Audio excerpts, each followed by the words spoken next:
রাফান, আমি আজকে যে বিষয়টা তোমার সাথে আলোচনা করব সেটা হচ্ছে কর্মবিমুখতা। হুম। এই কর্মবিমুখতা দেখো, এটা খুবই মানে খারাপ একটা জিনিস লাইফে। এটা মনে করলাম যে তোমার এটা জানা দরকার। সাথে আমার যারা ফেসবুক ফ্রেন্ড আছে এরাও জানবে আর কি। হ্যাঁ, হুম। কর্মবিমুখতা কি? কর্মবিমুখতা হচ্ছে এইটাই যে কাজ করার প্রতি ইচ্ছা না থাকা। ইচ্ছা না থাকা। হ্যাঁ, তোমার যোগ্যতা আছে, সামর্থ্য আছে, কিন্তু তুমি কাজ করতে চাও না। হ্যাঁ, কাজ করতে চাও না, সেটা হচ্ছে কর্মবিমুখতা। হ্যাঁ, যেমন স্টুডেন্ট লাইফের কর্ম কি? তোমার কর্ম কি তুমি বলো তো? পড়াশোনা করা। হ্যাঁ, একটা কথা আছে যে ছাত্রনং অধ্যয়নং তপ। হ্যাঁ, মানে ছাত্রদের পড়াশোনা করাই তপস্যা হবে। হ্যাঁ, তো এখন হচ্ছে, তো একটা স্টুডেন্টের তপস্যাই কিংবা কাজই হচ্ছে পড়াশোনা করা। তো সেটা যদি না করে যদি বেশি বেশি টিভি দেখা, মোবাইল গেম খেলা, হ্যাঁ, সেটা তো খুবই খারাপ কথা, তাই না? আবার দেখো, কিছু মানুষের যোগ্যতা নাই, সামর্থ্য নাই, যেমন অন্ধ, তাই না? অন্ধ, বধির। বধির মানে যারা কথা বলতে পারে না। তারপরে কি হচ্ছে আপু? যারা শারীরিক প্রতিবন্ধী, শারীরিক প্রতিবন্ধী বলতে পা ল্যাংড়া, একটা পা নাই, মানে যেটাকে পাইসাপোদ বলে। যারা শারীরিক প্রতিবন্ধী, হ্যাঁ, যেমন ধরো হাত নাই, পা নাই, চোখ অন্ধ, হ্যাঁ, তো এরা কাজ করতে পারবে না, সেটা কোনো সমস্যা না। কিন্তু বর্তমান যুগে যারা শারীরিক প্রতিবন্ধী, আমি অনেক দেখছি যারা অন্ধ, তারাও আজকাল কোনো না কোনো ভাবে কাজ করছে আর কি। হ্যাঁ, সো মানুষের কর্ম খুবই ইম্পর্টেন্ট, মানে সময়ের সাথে সাথে একটা ফিক্সড, যেমন হচ্ছে স্টুডেন্ট লাইফের সবচেয়ে সেরা কাজ হচ্ছে কর্ম। কর্মটা কি? পড়াশোনা করা।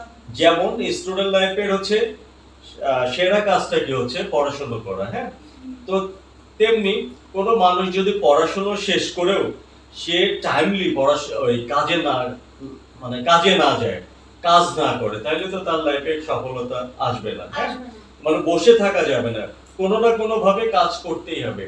যে ব্যক্তি বা যে জাতি যারা কি করে না, কর্মক্ষম না, যারা কর্মটাকে ভালোবাসে না, যারা অলস, হ্যাঁ, সেই ব্যক্তি বা জাতি কখনোই উন্নতি করতে পারবে না। আমার কথা বুঝছো? তো তার মানেই হচ্ছে কি যে স্টুডেন্ট লাইফের কর্ম, যেমন তোমার জীবনে কর্ম হচ্ছে প্রচুর পড়াশোনা করা। হ্যাঁ, যদি কোনো মানুষ কর্ম না করে, হ্যাঁ, কর্ম বিমুখ হয়, তাহলে কি হবে? তারা তাদের মেধা, তারপরে কি হচ্ছে সময়, আর কি অপচয় করছে? মানে সময়, শক্তি অপচয় করছে। হ্যাঁ, কোনো মানুষের যোগ্যতা আছে, সামর্থ্য আছে, কিন্তু সে কি করছে না? কাজ করে না। হ্যাঁ, তাহলে সে তার কি করছে?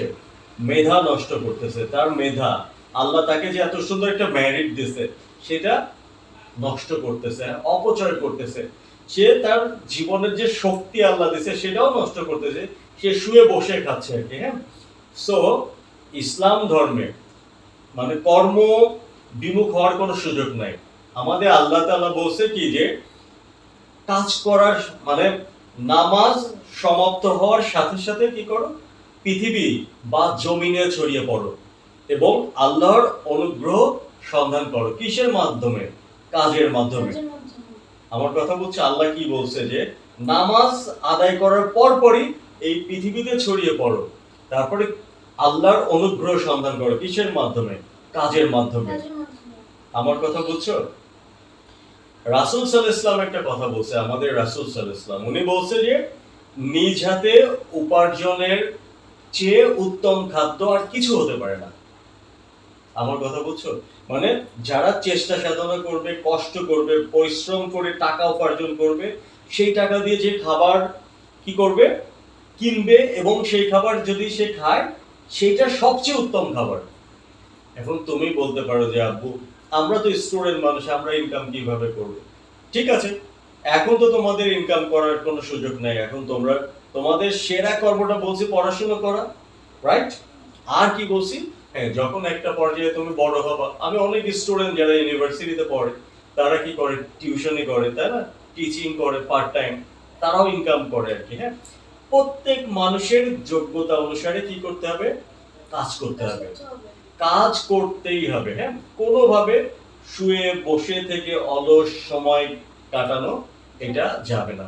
তাহলে মনে রাখবা যে জাতি বা যে ব্যক্তি এরকম কর্মবিমুখ মানে কাজ করতে চায় না, তাদের যোগ্যতা আছে, সামর্থ্য আছে, সেই ব্যক্তি বা সেই জাতি ধ্বংস হয়ে যাবে। আমার কথা বুঝছো? তাহলে কি করতে হবে, যে আমাদের প্রচুর পরিমাণে কাজ করতে হবে। আমার কথা বুঝছো? এবং হালাল কাজ করতে হবে, যেটা আল্লাহ এবং আমাদের নবী রাসূল শিখিয়েছেন যে এই কাজটা হালাল।